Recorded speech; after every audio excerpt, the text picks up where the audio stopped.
at the little...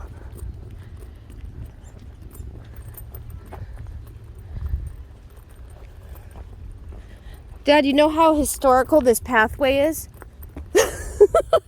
From the 90s. It's from 1606. This pathway we're walking on. Do you know how many...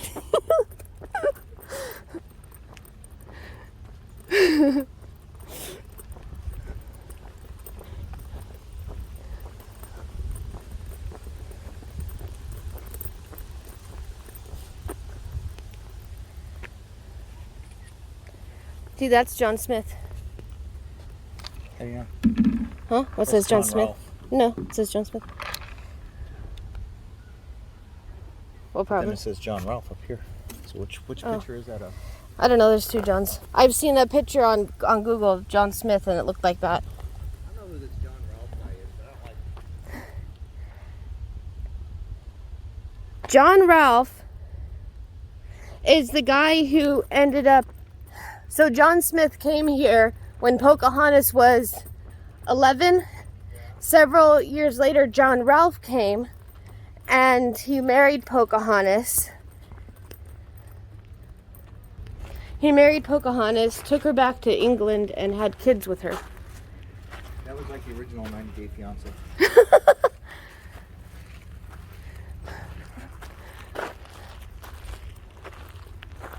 Right?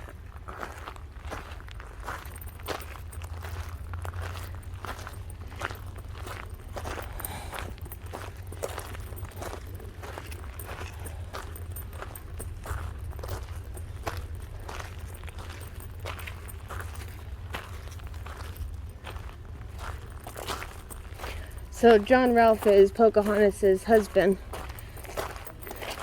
John Smith was like a love interest when she was 11.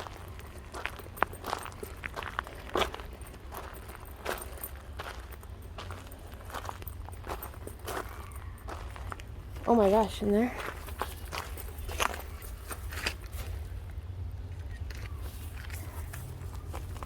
That house is going to be huge. I hope we can go in there.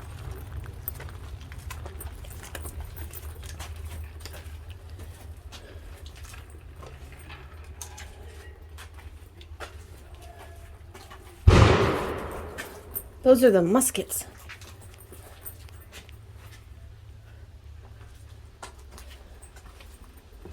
How can you see with your glasses on?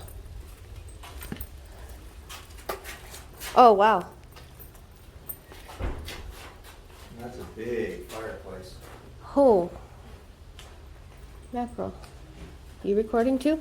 No, just...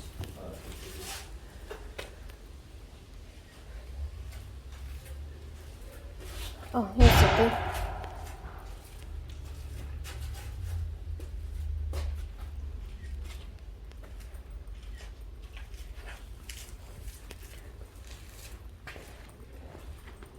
Dad, can you imagine sitting 6 people at this table? This is capacity 6. Yeah. That's their version of a timeshare. Capacity 6.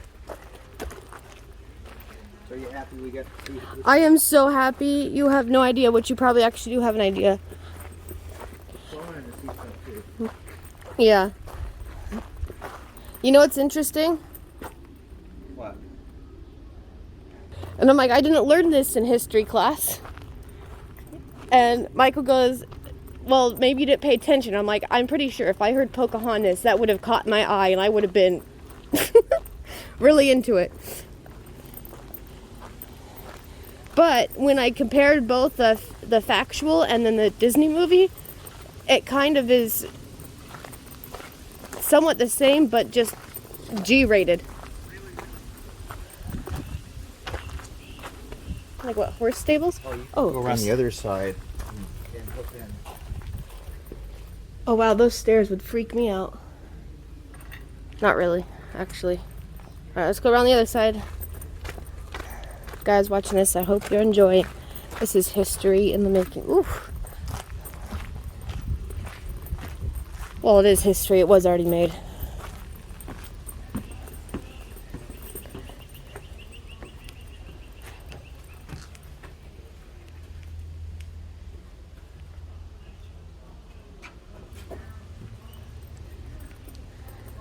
pretty. And there's an upstairs too. How do we get upstairs? I don't know if we can. I think we hop the fence. I think that's breaking and entering. What? No one's home. How is it breaking and entering if no one's home? These little holes for the rifles. Oh, Holes for the cannon. Same, those holes there. sort of same idea. Right.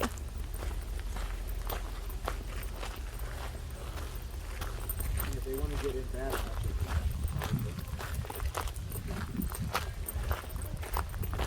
can. I can totally climb that.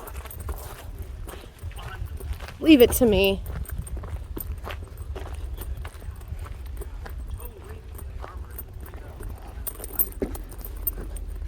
Oh, that bed looks comfortable.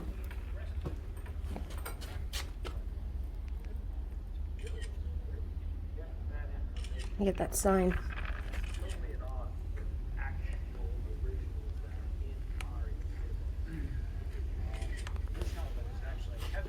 Did you see the sign? Mm-hmm.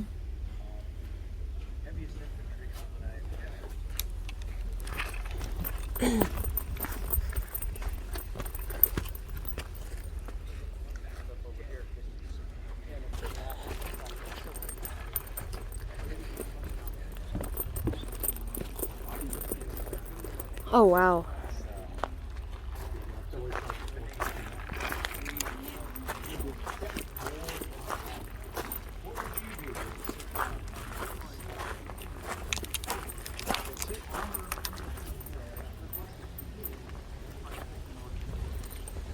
Yes, the weapons of the beginning of the Second War, arguably in that first attack that killed a third of the population, is not so much this, not so much just that.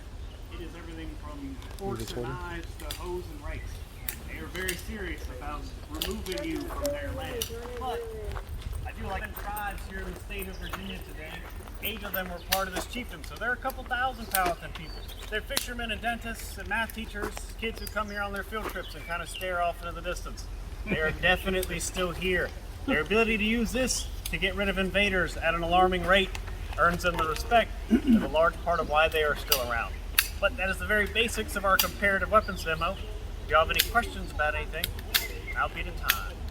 I have a question about your bow. Can Yes. you shoot multiple arrows at once? Sure, the only problem is, see, if he puts a bunch of shot down the barrel, it's still propelling them all pretty fast and in the same area. If I put 3 arrows on this bowstring, they're gonna go about maybe twice as far as that target, and they're just gonna kind of go everywhere. They're not gonna be terrible accurate, not as fast. So it's much more impressive for you to learn how to shoot someone really perfectly with one than kind of pepper them with 3. Yeah, you've seen some footage on the internet of Bars. there's a fellow who did as a trick shot. He's got very specialized arrows, very specialized bow, and a lot of practice to figure out how to make it happen. I sometimes also wonder about the philosophy of how to do it. Yeah, if you were a It's Powhatan little bit more boy, impressive. you learned to shoot 3 arrows, they would probably kind of tease you and just say, why don't you shoot one good one and bring the duck down and send 3 of them in his direction. Scary. Any other questions on anything? I saw a hand up over here a couple months ago.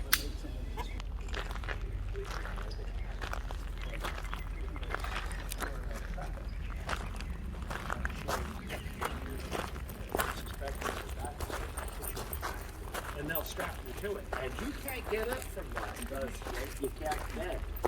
So why would you build a duck place?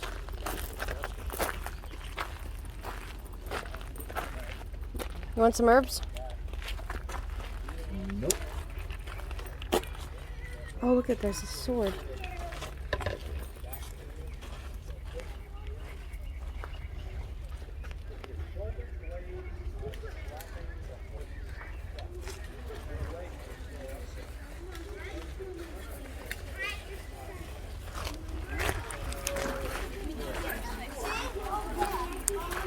Get somebody a solid blow with a lance in a serious fight.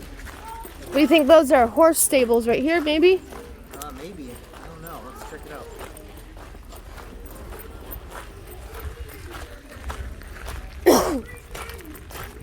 Oh, my throat. Mine's a cool because that's the truth. Yeah, I think it's the trees and pollen and stuff. Ooh, wait. Oh, this is where John. Church. This is where John Rolfe and Pocahontas got married. Maybe. It's a church.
We were way off.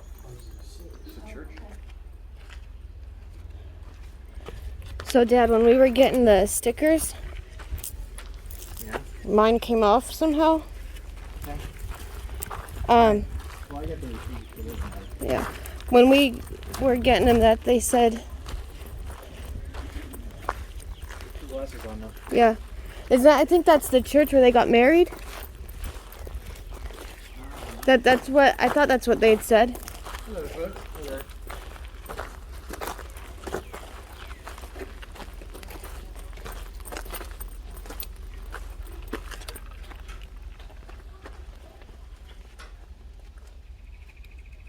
Oh, that's cool. There's a Trying to get a picture. Oh, come on. Oh, this one's not taking.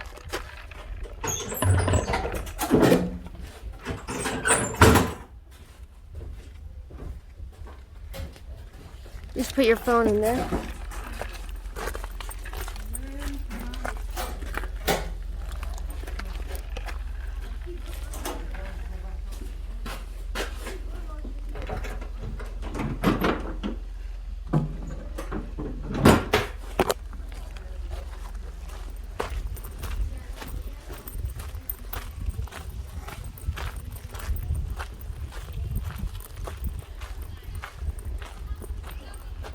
Oh, that little top thing opens. See where they store their gunpowder. There's a little door up there. This is where they store the gunpowder and the ball cannons.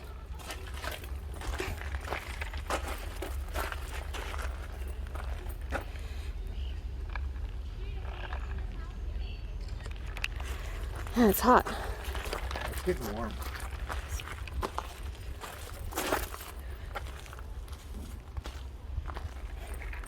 This is where the wine. Wine or gunpowder? What did they say about the bands? With certain bands, I forget exactly which ones, it has the gunpowder, and you don't want to mix it with, I forget. You don't want to mix it with, I forget. These are all commodities, so these are all like your rice and like everything was shipped in barrels anyways. Yeah, your wine, So what's up here? like herbs, wheat. Oh yeah, wheat. Cause you see that one there, that's like that. You're in a gluten trap. Get out of here. I know. This is. Where's the rice? I need to absorb.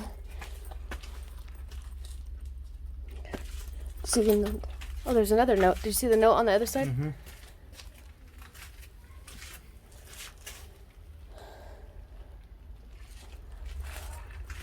Oh, there's something.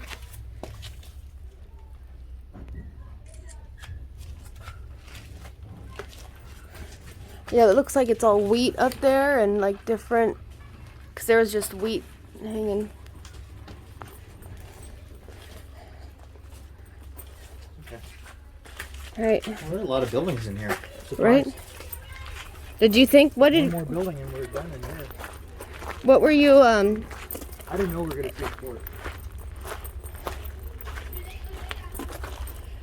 We got to do this again when we have more time we can spend. Well, now we know a little bit about what to expect. Mhm. I would totally do that 1 week task thing. Oh yeah, and get more in depth. Yeah. And then we just come and go. Like this is an easy. We can do this. We can do the other place actually in Yeah. not even a day, half a day. Really.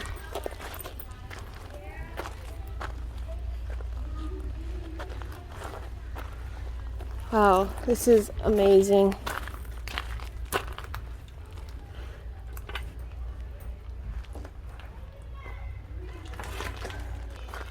This is cool, not just from a historical standpoint, but I'm like happy, well, from the historical standpoint, and you know, I can watch Pocahontas again and like be like, hey, none of that was actually Well, you know, Disney story, but they do change the story a little bit. Yeah, they have to make it G-rated. They don't want to say, hey, Pocahontas was 11 when she met I'm John gonna see if I can Smith. get your picture with them. Okay.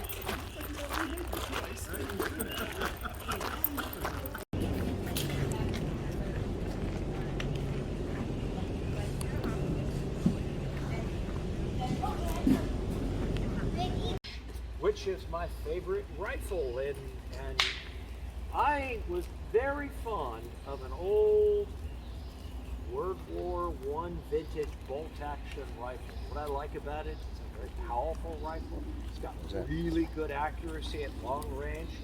It's actually more accurate than a modern rifle, and it hits harder than a modern rifle.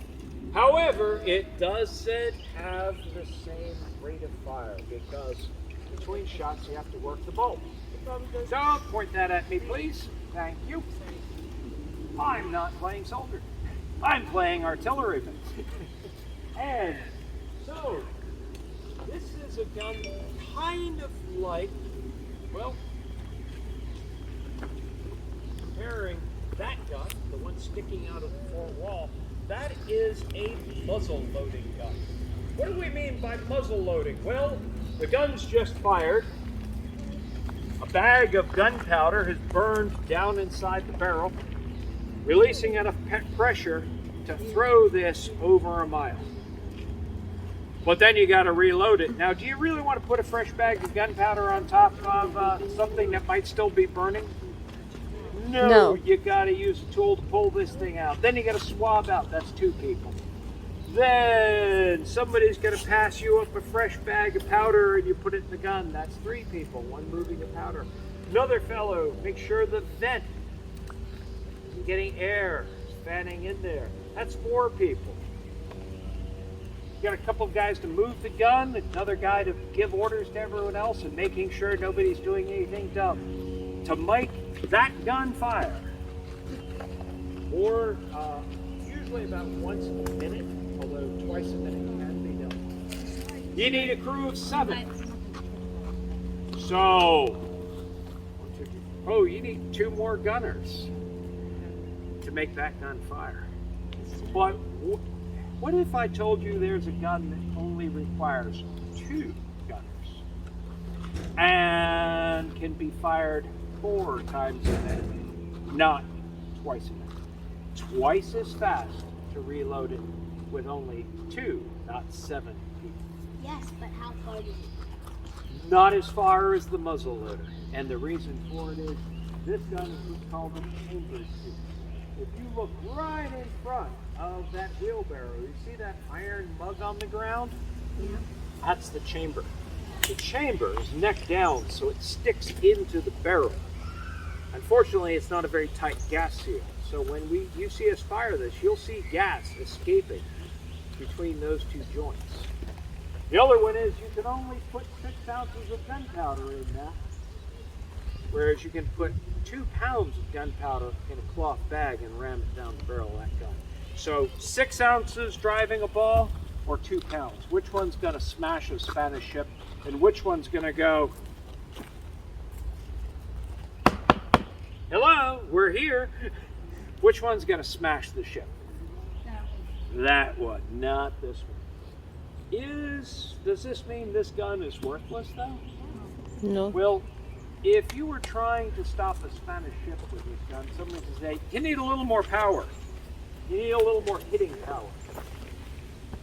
But what if you weren't dealing with a Spanish warship?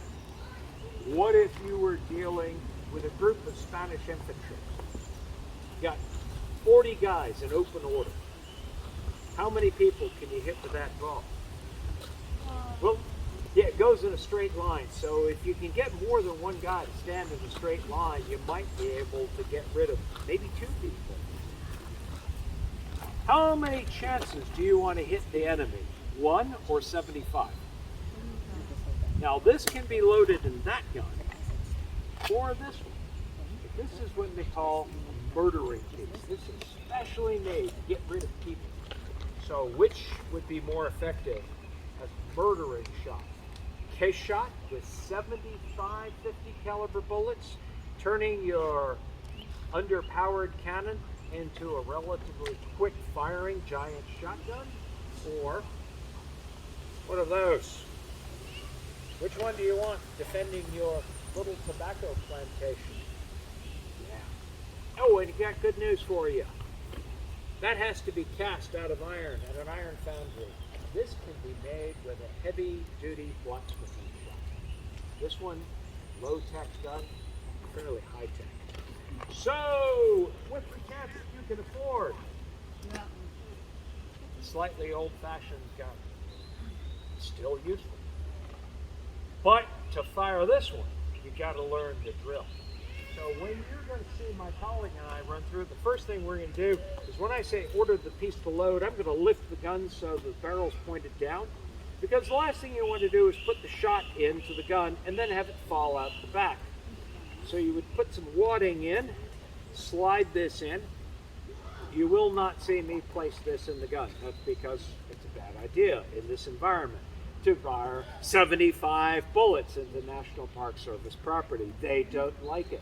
The last time Virginia State employees fired upon federal authorities, it was in the 1860s, and that really didn't end well for Virginia.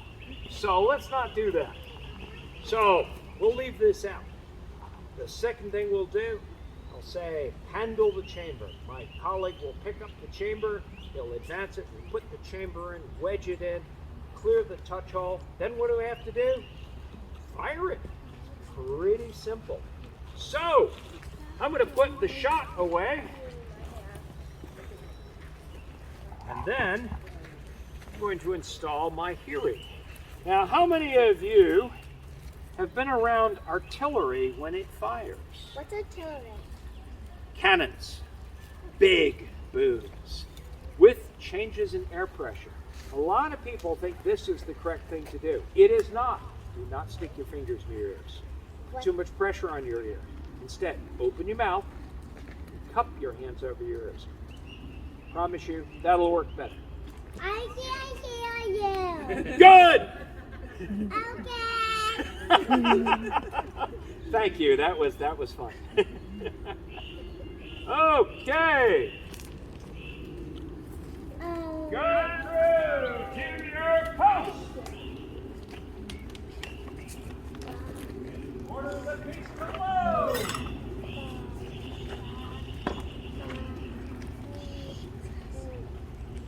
Handle the chamber. Advance the chamber. Charge the piece.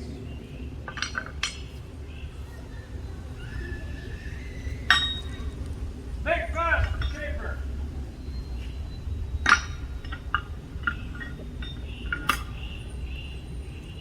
Prime the piece.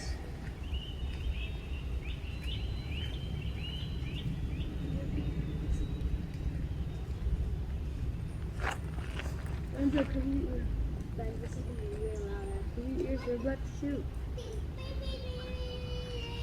It's a cannon.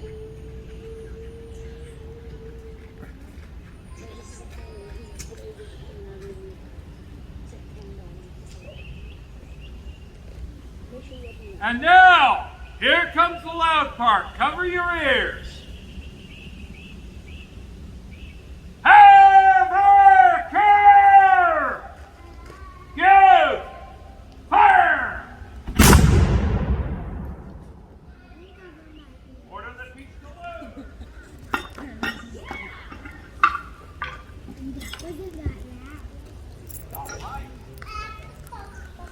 Pretty simple.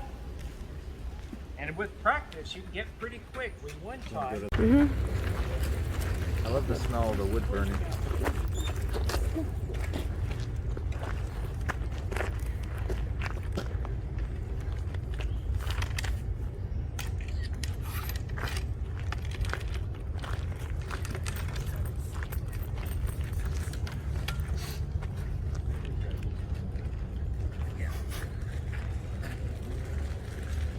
So there we go. If you don't like loud noises, you're welcome to cover your ears.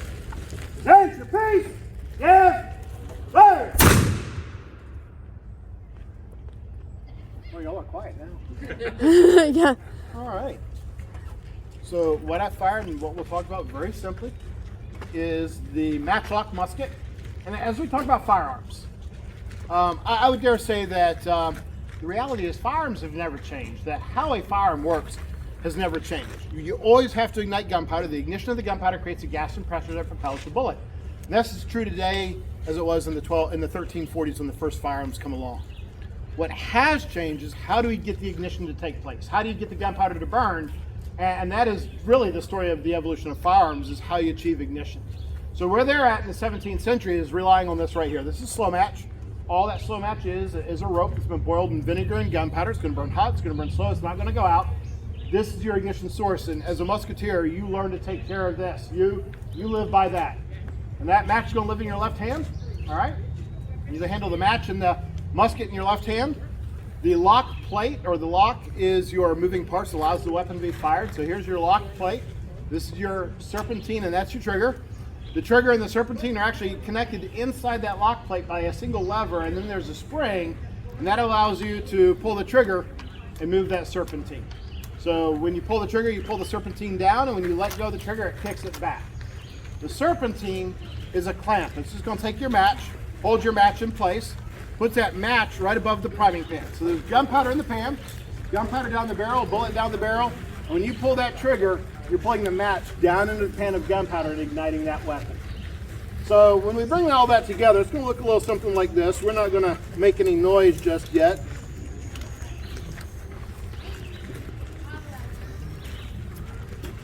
When we put the match and the gunpowder together, without spilling it,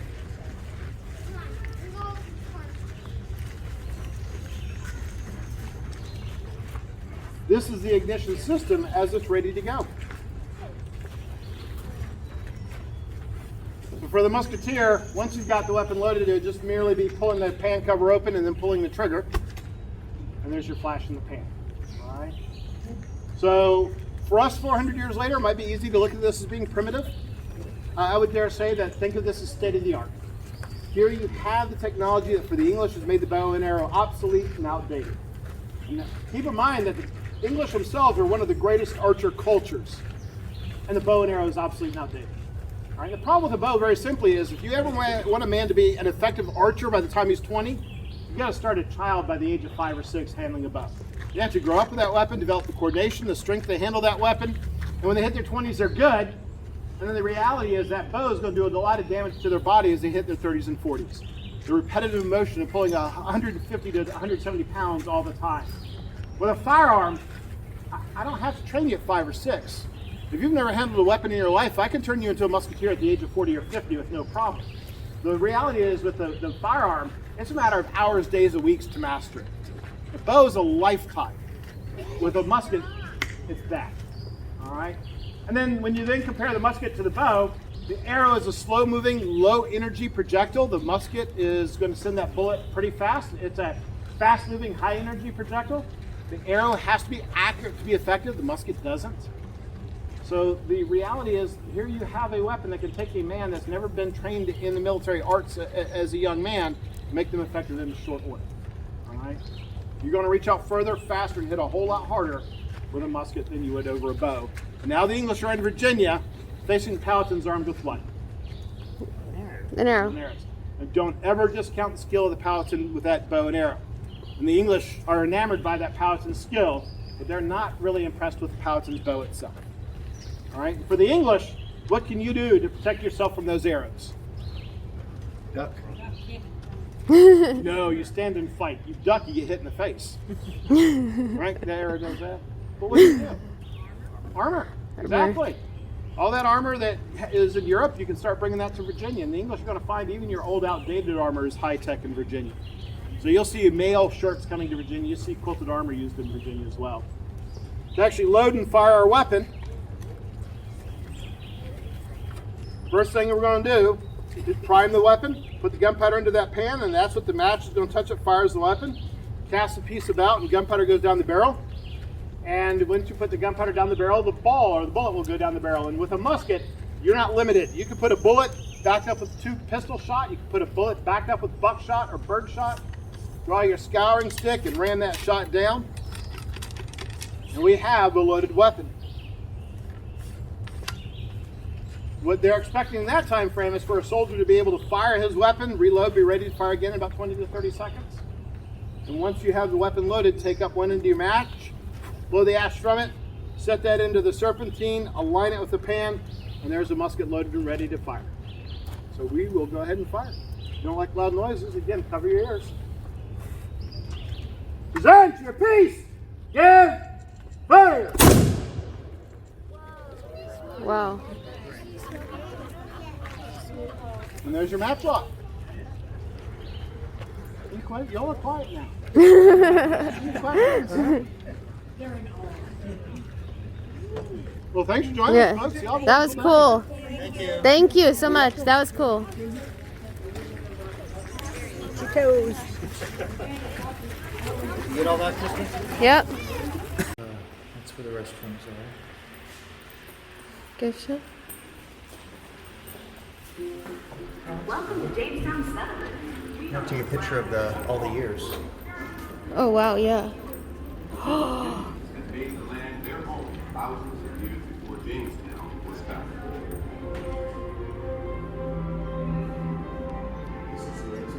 It's not the vertical government. Nearly 2 centuries.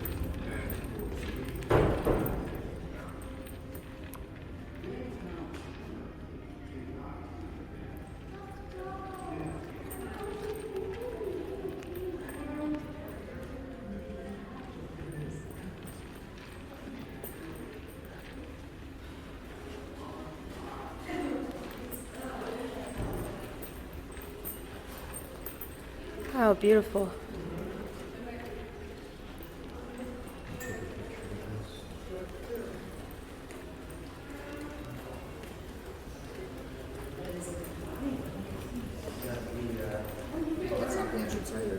I think it's your way down the. So we have to walk all the way down to the end and then go back. The wall of consoles are cool. Sconces, not consoles, sconces.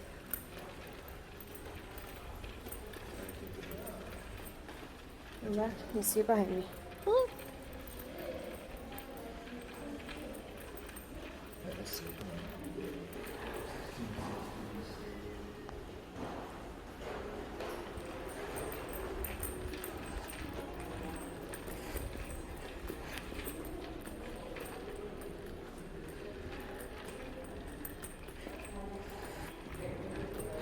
Pipes to the swords.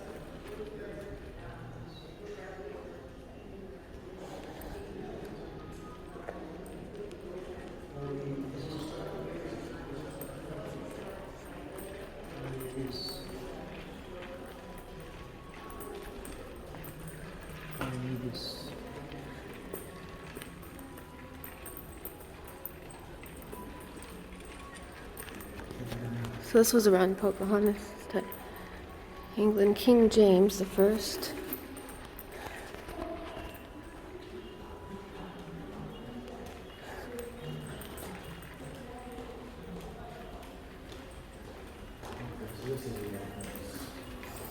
Before Jamestown.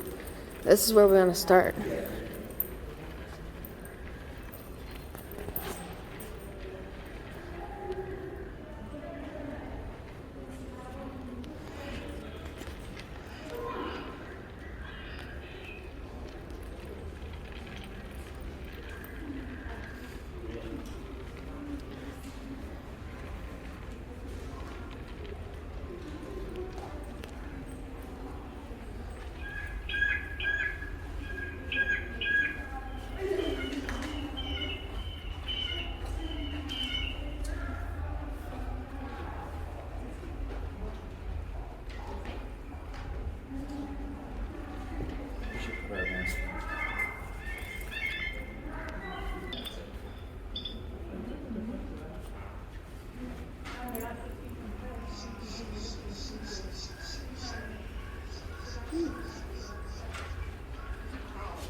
It doesn't like me.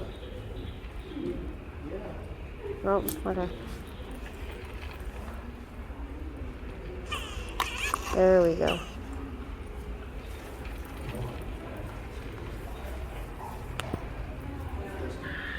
I want to skip some of this because this was before like the Pocahontas.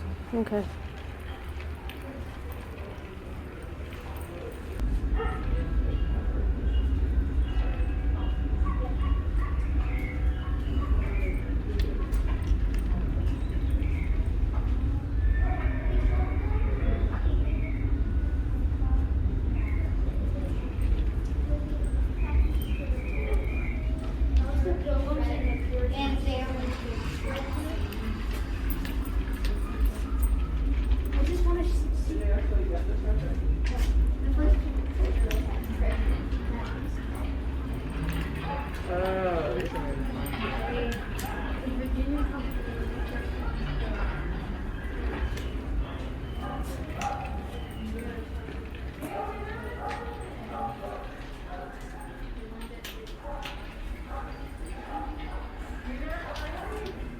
So big guns.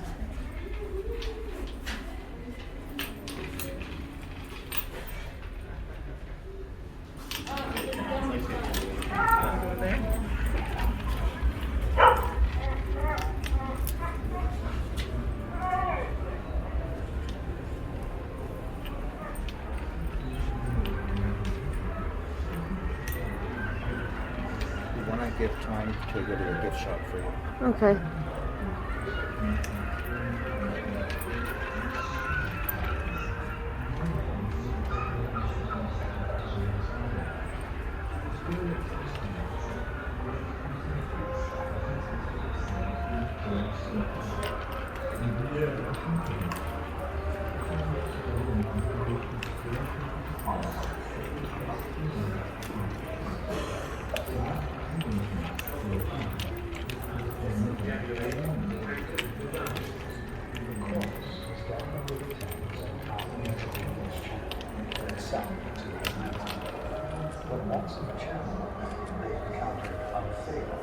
The winds continued contrary.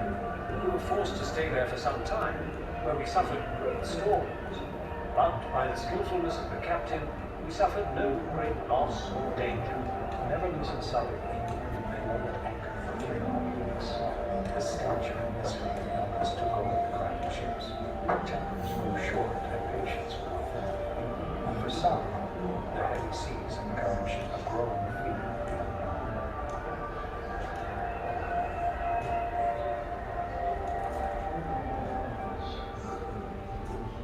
When the weather finally improved, we would steer a course south to the Canary Islands. We had made the journey before, and the winds provided easy and reliable navigation for the square-rigged vessels. The maxim was to head south until the weather mounts, then turn right.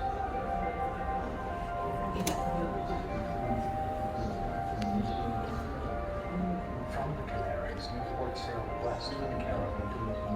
This was the longest footing distance, but the shortest in travel time because of the driving easterly trade winds.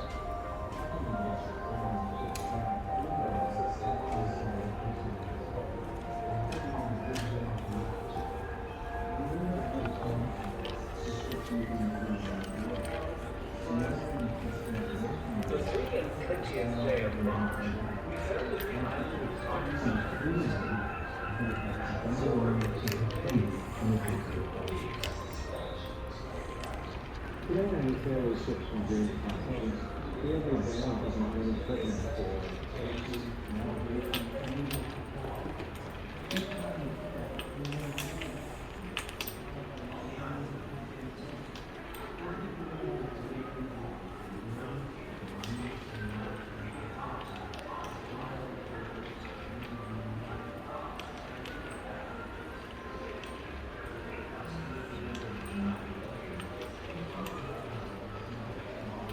And look for familiar names.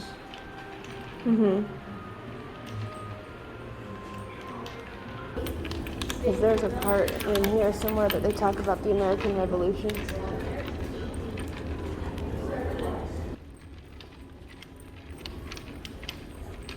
If it gets too dark,